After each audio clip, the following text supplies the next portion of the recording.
You've heard it before, they champion violence, drugs, guts, and gore, and they set a reprehensible example for our children. But you know, for all the evils they supposedly celebrate, video games are really about stimulating our creativity. They're about testing our wits. For all the self-proclaimed moralities people grandstand about, I think video games are, at their core, about imagination. And when people condemn video games, I think they're missing the point. Or in this case, they're missing the paint. I was just a little kid when my parents bought me this game. I was 8 years old, and as far as I knew, I loved it because it let me draw stuff on my TV screen. And nearly 20 years later, long since technology and I have gone through our metamorphoses into adulthood, I still love this game. Only now, I can appreciate why even more. This is Mario Paint for the Super Nintendo Entertainment System.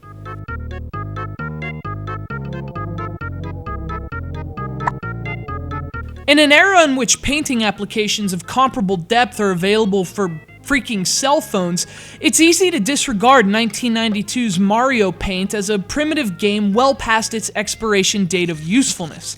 After all, at first glance, the game looks like some old version of Microsoft Paint, some outdated creativity application with a restrictive set of outdated features. But you know, it's hard to restrict creativity. And though its features may seem thin by today's standards, Mario Paint still feels like that blank canvas of endless possibility that it was in 1992.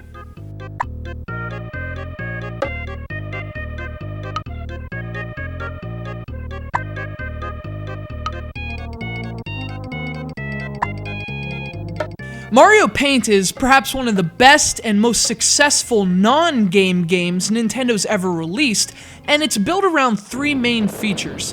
There's a painting application, an animation tool, and perhaps the most enduring of the game's features, a fantastic music composer. But before we talk about what you can create in this game, it's important to mention how you create. Mario Paint was bundled with the Super NES mouse, perhaps one of Nintendo's most interesting peripherals ever. Similar in appearance and function to one you'd use on a computer, the Super NES mouse gave players the ability to interact with Mario Paint in a really hands-on way. Not only was that the obvious way to play the game, but it also created a tangible relationship between what you're doing and how you're doing it. Painting and drawing and animating, these are hands-on, roll-up-your-sleeves processes, and by bundling Mario Paint with a mouse and adding intuitive, canvas-like layouts, it did a great job of translating that experience into the digital world, and it did this long before using a mouse was an everyday household experience.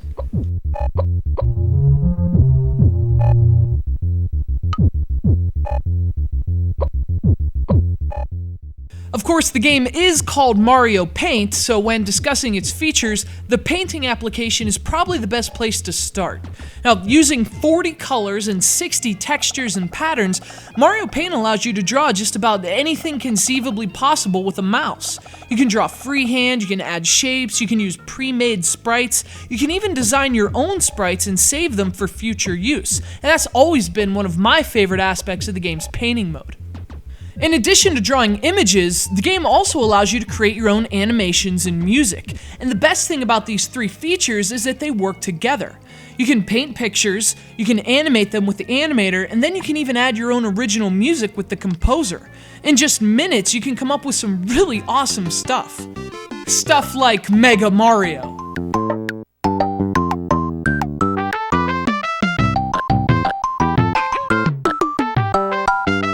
As I mentioned though, perhaps the game's most enduring feature is its music creator. And if you don't believe me, a Google search for Mario Paint music ought to convince you.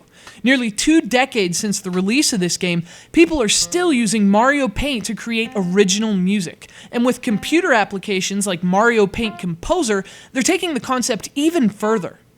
But even with the cartridge, you can come up with some really impressive music, as any Zelda fan can attest.